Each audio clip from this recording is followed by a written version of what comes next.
Good afternoon, folks. Welcome to the 53rd episode of the Matias Sports Podcast. I have Wareham Gatemen head manager Ryan Smyth. How are you, sir? Ken, how's it going? Good to be here. Oh, perfect. Great to speak with you. It's probably a year plus in the making as we've been back and forth since probably last summer. But, I thank you so much for taking your time and doing this on your busy, busy summer, obviously. Obviously, it's your daughter's birthday again. Congratulations to her. Happy birthday. But like I told you off air, just feel free to dive right into how you got into the coaching and playing and either from your childhood or your teenage years, and just feel free. The floor is yours, so go for it. Yeah, all the way back till I can remember, my uncle coached college baseball, and that probably sparked it a little bit. You know, Dad taking me to little league games and everything else, and I think I just had a knack for it. And then played in high school, played at a very competitive high school, Don Bosco Prep in New Jersey. Hmm. Um, and then made my way into college. Played in college. I ended my career at Keystone College. I played for Jamie Shevchik, and got an opportunity to play beyond Keystone. Played independent ball for a year, and Jamie offered me the opportunity to coach with him in the summer. And at the time, that was in the New England League. And here I am just sitting, weighing my options. Do I want to keep playing? Do I not? I think at that point, like, I experienced it, and realized, playing on TV probably wasn't going to be an option for me anymore at that point, Hmm. anyways. And I knew I wanted to get into coaching, or at least give it a shot. And figured, what, while I'm still young, let's hang up the cleats on my account, instead of somebody telling me that I couldn't play anymore, because Yep. I'd probably still be trying to prove them wrong. um, but went out on my own terms, and dove into coaching. And then after that summer, went back to Keystone and was on the staff there. And that first year was really hard. It wasn't easy, because I still wanted to be playing, I think, deep down inside. But it was 2011 was that first year, and it was the first year that Keystone got the opportunity to go to the College World Series. Oh, wow. uh, so I think that kind of sparked, like, the love of coaching, and knowing I had a small hand in that. Um, and then from there, I've been at Keystone now for 14, 15 years with Jamie. Uh, had the opportunity to be in the New England League for a long time.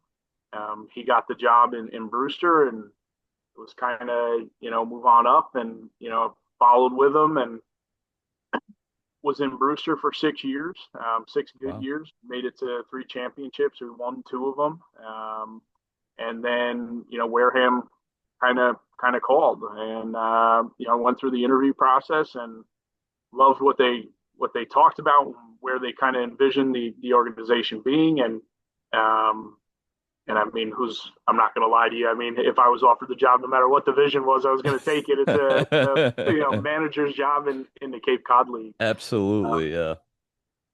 it's such a uh, I'm very humbled to be in the position I'm in. I've seen some of the great coaches that have been in this league, that have managed for a very, very long time, some that are still doing it. And just to be a part of that kind of fraternity, if you want to say, really special, for me. No, that's amazing because to be one of 10 coaches, basically, it's only 10 teams on the Cape League. So to be one of 10's pretty good ratio in my opinion. But so what did you basically, I know you mentioned the Keystone College and stuff like that. You played independent ball, but what would you take from your experience with that and then obviously being an assistant as with Brewster for 6 years and now with Wareham entering, I think it was your third year because I think your first year was 2023 if I have that right. Yeah, you can take, as I learned, you can be in the league for 6 years as an assistant, but once you turn over to a manager, you get hit hard with it, right? More responsibilities. There's a lot more stuff that you just don't understand as an assistant, right? Or that you just don't have to deal with. And I think one of the most important things out here is having a very good coaching staff that you have trust in. There are times where I can't be at early work, or there are times I'm not going to, be able to be on the bus and because I'm on phone calls or I'm on a podcast or there's a meeting that I have to be at. Yep. And it's kind of playing that game a little bit, but you know, managers out here, I think, will agree you're as good as your coaching staff is out here. So my coaching staff, credit to them. I mean, they do a lot for me. Eric Luxus, our pitching coach, Mike Mobbs, our hitting coach, Gary Ruby, my bench coach, Rocco DiPietro, an assistant coach, Diego Munez, an assistant coach, and our camp coordinator, which is extremely important Oh, position out, absolutely. Yeah. and Nate Ewing, an assistant coach and former player of mine. Oh, So wow. yeah, I tell you what, there's a huge web, if you want to say, of the Keystone College connection in the Cape. I know Jamie has, I think, two or three guys on staff. Our pitching coach at school is with him and Brewster. Oh, wow. Our director of operations is over there with him, and he has a former player of ours that just graduated. His hitting coach is an alumni of Keystone, and then I have, two guys on my staff. Well, technically three now, three guys on my staff that have ties with Keystone. So there's a big coaching tree out here with Keystone. Yeah, very well represented. That's kind of cool. You get to see your coworkers or other coaches, former players and stuff be part of the Cape League. I mean, what draws you in? Because the Cape League seems like it's just so legit. You've had so many guys like Judge, like you've had all these big name stars come through, and obviously you've probably coached quite a few draftees already. I mean, being in Wareham, I remember, I think a couple years ago, Nick McLean, he got drafted by, was it Chicago? Yeah, I believe it was. Yeah, so I remember him playing. He was a gritty ball player from ASU, stuff like that. But just talk about your experience with these players that come from all over the country, from California, Arizona, Florida. Let's talk about their connections with you guys and the coaches and the staff. Yeah, I mean, it honestly, it's kind of a similar situation to Keystone. I mean, we recruit on a national level there, and Hmm. have players from Florida, Texas. I have guys from Seattle, Washington. Wow. So we're all over, and it's kind of really similar here. You get guys from all different sorts of backgrounds and areas, and to see it all gel is really cool. The talent level is just it's outrageous, right? They're just Hmm. bigger, stronger, faster. That kind of draws me into it, but also the fact that they're extremely talented naturally, but still want to learn, right? They're constantly starving for that. Hey, what do you got for me today? Type deal. Hey, what can you teach me today? And these are the best of the best at the college level right now, Yep. and that's the cool part of it is they're still willing to learn. It doesn't matter if I'm a Division III coach and they play at a Power 5 school, Power 4 school, whatever you want to call it now. They know that baseball. Everybody can teach a little bit here, and they know in Wareham at least. Hey, we're going to provide a roadmap for you and kind of give you some information. It's not something that you have to run with, but at least be open to hearing it out. And I think over the last couple of years that our guys have done that. We've had a lot of success. I think this year we're going to have a first rounder. It'll be I think it's my first rounder, Oh, that's which is awesome. cool. Brandon Summerhill should go pretty high, and Murph Gray is going to be one that's going to go up there pretty good. Antonio Jimenez, Guys a lot of returning from last year, because I remember watching, I think, from a distance last year with some of these guys and seeing it on the lineups and stuff like that. yeah, yeah. So I mean that's just really cool. I haven't as a manager yet in Wareham. I haven't had my first big leaguer. I'm hoping that's coming, at some point soon. There's a couple guys that are flirting with it from my first year, Hmm. but I'm sure at some point it will happen. I know I have a ton that I coach that were in Brewster, so it's just really cool to have those guys in, play a small part in their baseball careers, and then be in touch with those guys throughout the years.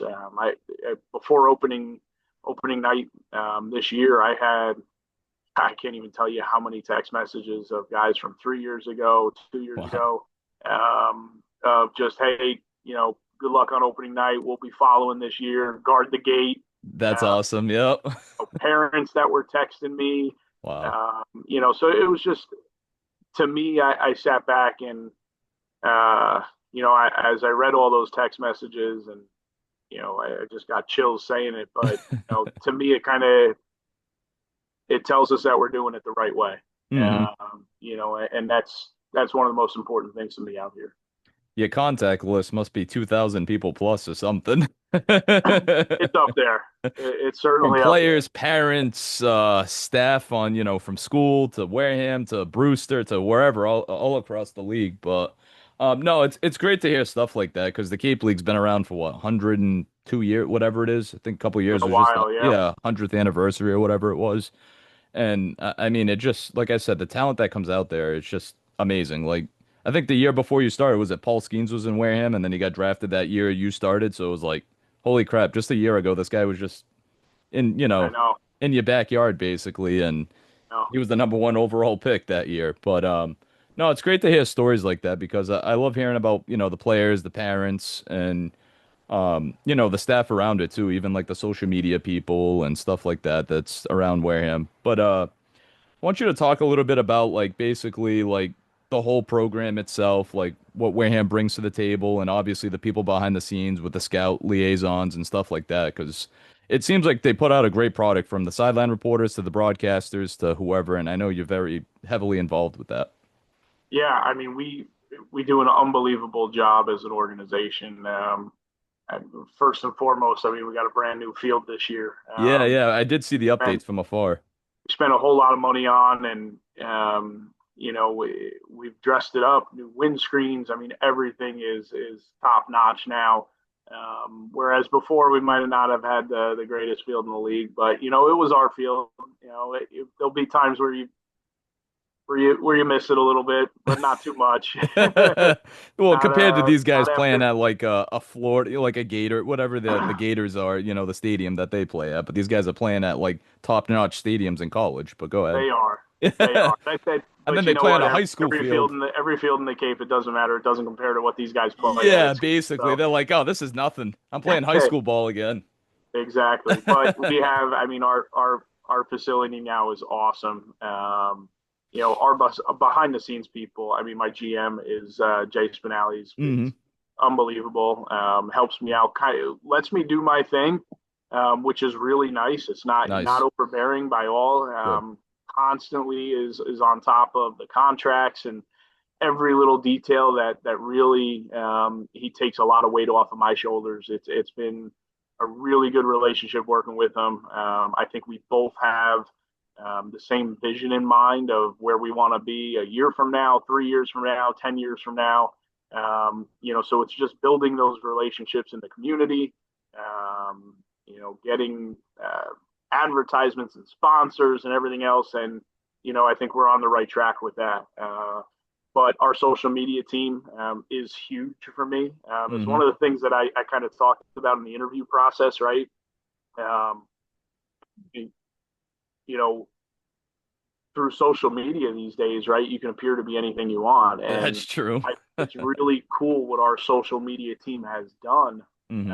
If you look at any of our social media outlets, right, from Twitter to Facebook to Instagram, I mean, we are constantly pushing out content, and I can't even begin to tell you how these guys cut these videos, and Yeah. I'm so not good with that stuff, but it's amazing the work that they do. Hmm. And it's really cool for our players too, right? Like they get that at school, and there's production crews and everything else, and There that's is. really that's what we have in Wareham.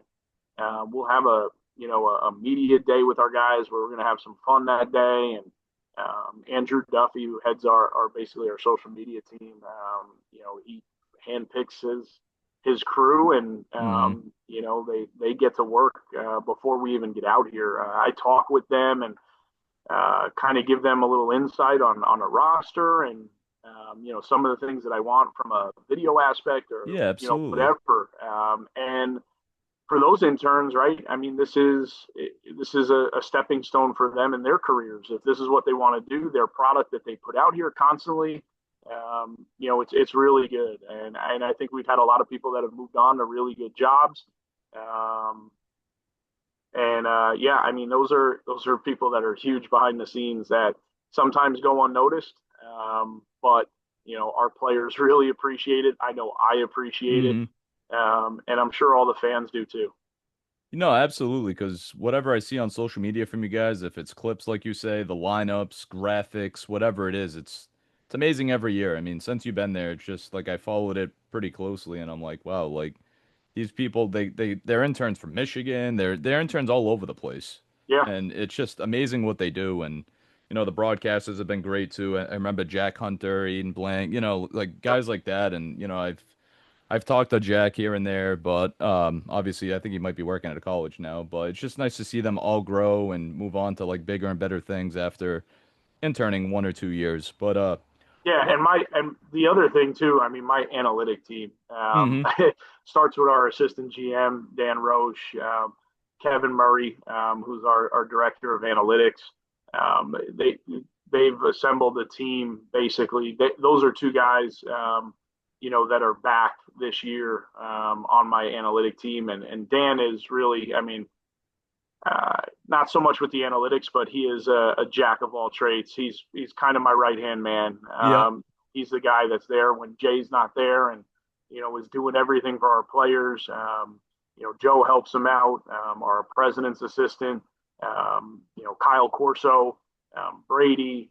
There's a laundry list of guys. Mason, Katie. Think I have everybody. If I didn't and I didn't say your name, I apologize. If you hear this. It's a lot of people But to there's a remember. there's a laundry list of people that really provide the information that some of our players need throughout the summer too. And those guys, they work their tails off behind the scenes and Hmm. really go unnoticed, but help with roster decisions and just checking stats for guys that we're bringing in or might see the next day. The arms, the scouting Hmm. reports.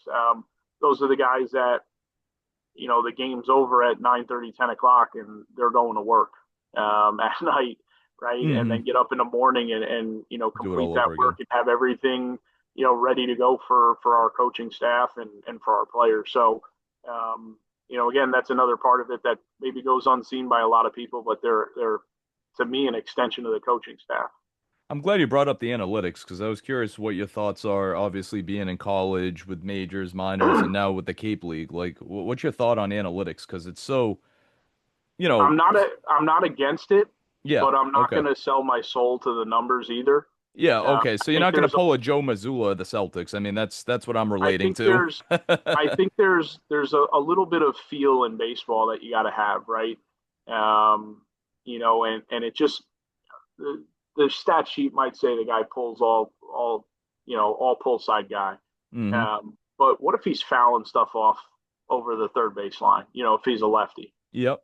right? That kind of tells you what you need to see, right? Like in your eyes, not even just from what comes out of a computer, but that might not be a guy right there that we shift in that at bat. He might not be seeing it great out of the pitcher's hand. Hmm. Might be a tad late. Maybe he's more through the middle that day, and I think that's something that I try to get our players to understand. Where at schools, and depending on where they're at, but at school, I'd say a lot of the times coaches are telling them where to position. Whereas I want them to see what's in front of them, right? See the guy fouling it off to the left side, and maybe hey, we don't have to heavy shift, or hey, maybe I'm going to take a step to they're right, as they're Hmm. looking at it, but I want them to kind of play free like that and really truly understand and learn the game.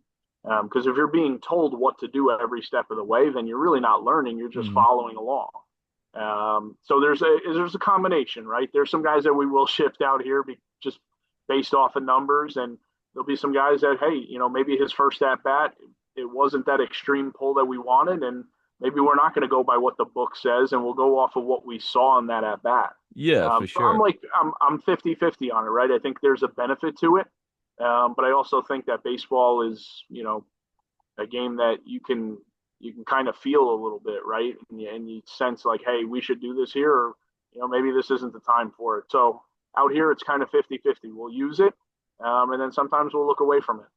Yeah, I don't blame you. I actually like that, to be fair, because now with the majors, because I follow the majors pretty closely, it's all analytical, like driven, I guess I'm trying to say. And it's just like, the numbers say this, or, when it's relating to the Red Sox, let's say Cora's getting numbers from this biochemist from Yale or something. It's like, what does this guy know about baseball growing up that now he's like a biochemist with a master's degree from Yale or Harvard? It's like, I grew up playing the game of not really like, all right, the shift, whatever. Yeah, they maybe kind of made way with it in the majors now. And I don't know if the Cape League still ban like, do they kind of follow like the same rules as the We can majors? we can shift.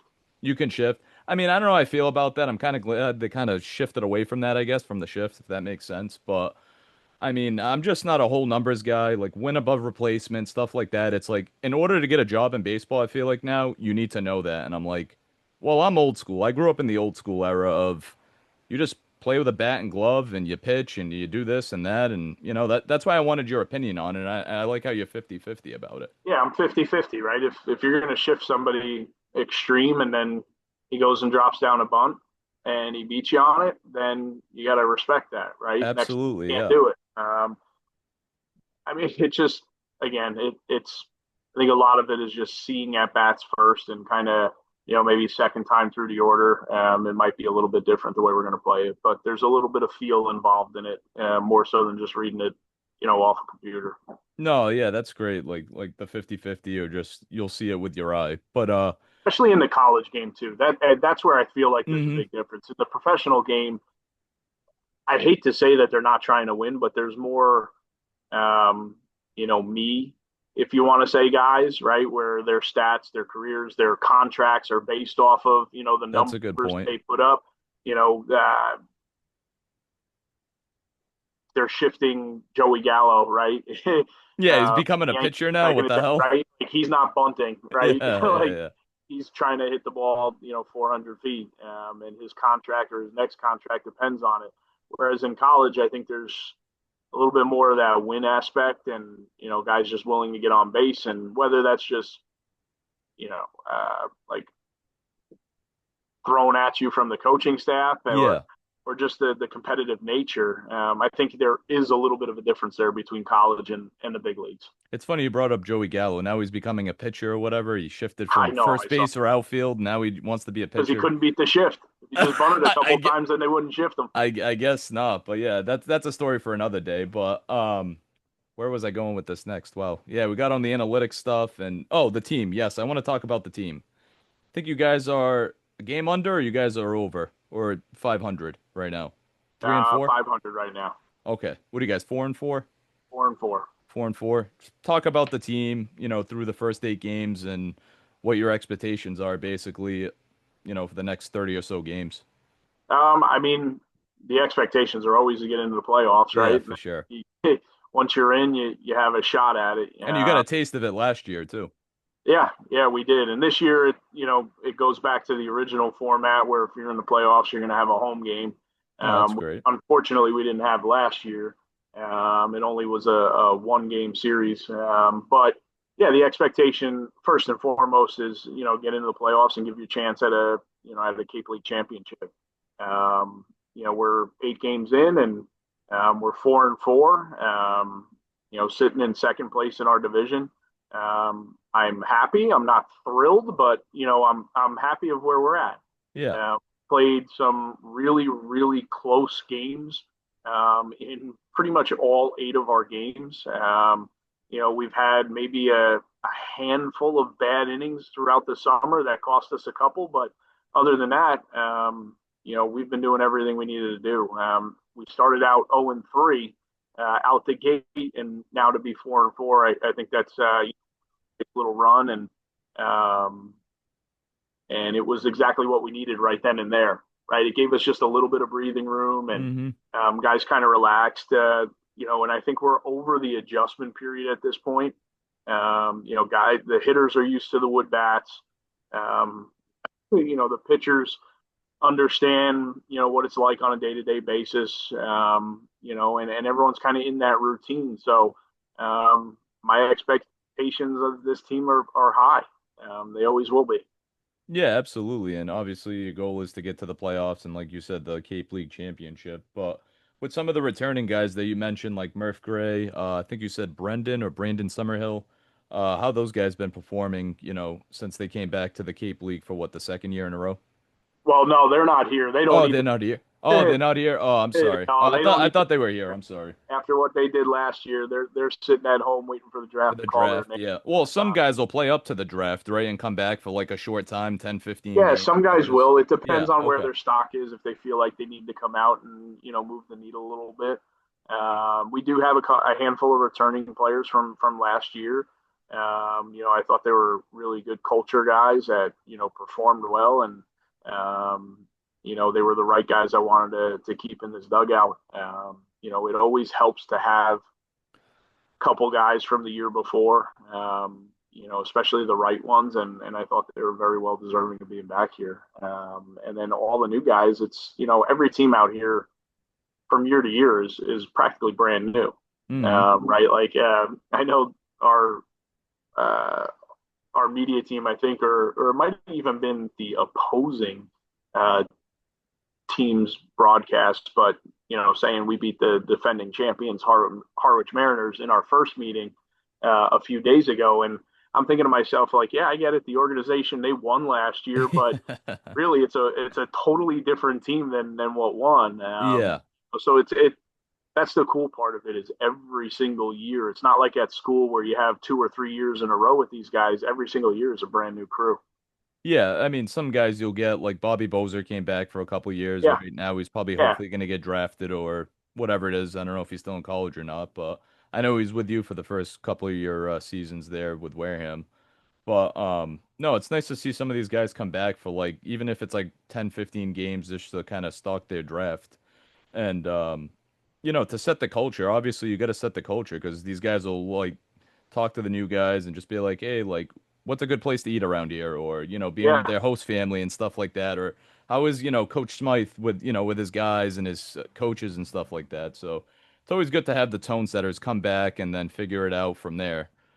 But I did want to bring up one person in particular that I've had him on my podcast and he's doing big things with the Salem Red Sox. I think it's Braden Shank, if I say his name right. But how was your relationship with him a couple of summers ago? Obviously, he was interned it? at Wareham. Do you remember Braden Shank, if I'm saying his name right? Now he works for Salem. He works for the Salem Red Sox. You Was he remember with? him? I don't know You if he don't was with. remember? No, he was with your first year actually, because I was What working for what K. what what role was he in? So he did it kind of all, honestly. He was kind of running graphics and stuff like that. He was basically right behind home plate because I was working with cable access at the time when we were shooting you guys your first year. So, I don't know if you'd probably have to see his face, but he went I on to guarantee like, you, I'm. There's so many interns that we have yeah, over yeah. the years. But no, yeah, just I'm sure if I saw a yeah, face, I would he went to remember. Virginia Tech for this, and he's done a lot of basketball games and stuff like that. Now he's been working for the Salem Red Sox, the Red Sox affiliate, like Low A or whatever it is. But yeah, I just wanted your thoughts on him, but seeing that you probably don't remember who he is, it was your first year. Obviously, you were adjusting to, I players and was. stuff like There that. was a lot of overwhelming moments in my first year. There was a Yeah, yeah, no just worries. period. No, I've even taken year by year now. Now I never want to introduce myself to a player and not know their name, right? For that exact moment that just happened, right? So what I do throughout the year is I take all our players, yep, I take their profile picture at school and I put it on like a document. And as I'm watching them in the spring, like, and I see Chris McHugh or Hunter Carnes, and I'm watching one of their games. Like I also look over at the sheet so I can, I see the face to the name, and so I'm really good with our guys coming in, and probably reasons like that. There's people that that are going to get missed that probably played a huge part in our organization, and that's just the nature of it. But I feel like I've gotten pretty good at that. I mean, I just named off a lot of interns. you did. Yeah, no, that was great. Like I said, he So was he was with you guys like 2 years ago, and then I think he worked for Falmouth last year, if I remember. And then now he's in minor league ball, but.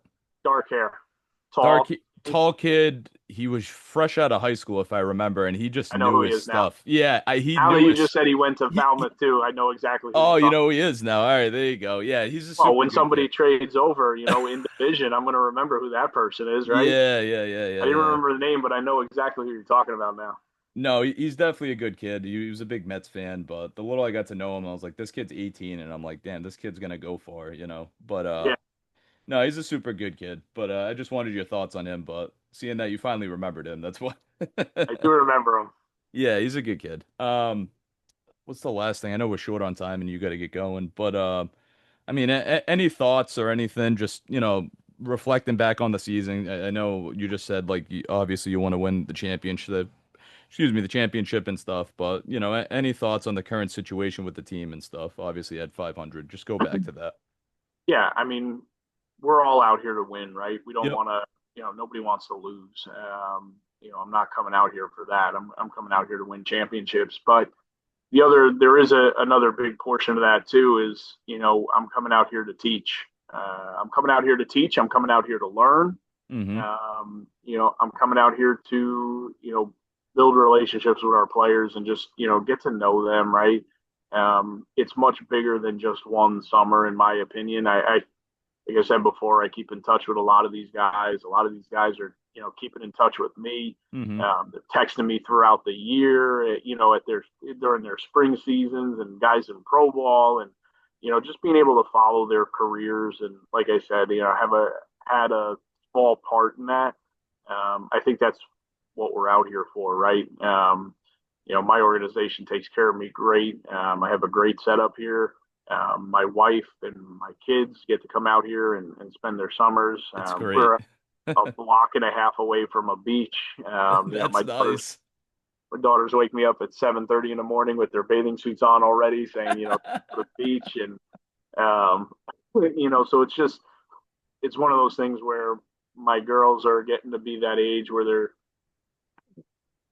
I don't want to say into baseball yet, but they will sit and watch a handful of innings before Oh, they that's good. probably start running around everywhere. Yeah.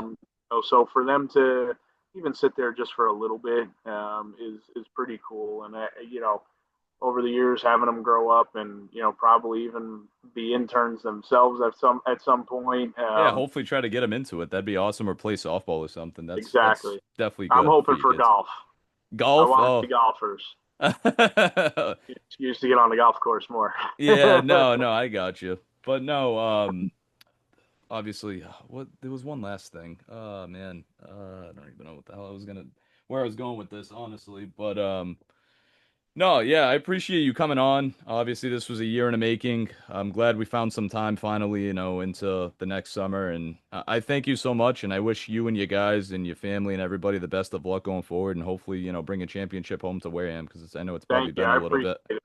I appreciate it. I told you we were going to make this happen Hey, this absolutely. I year. appreciate it, Coach, so much. I really do. I made it happen on my daughter's birthday. I know. I appreciate that. And, I I told hope you you you enjoy. would. I hope you enjoyed the rest of your night with that too. And I thank you so much. And sorry I was running a little late. No, you're good. I was too. So give me an Perfect. excuse.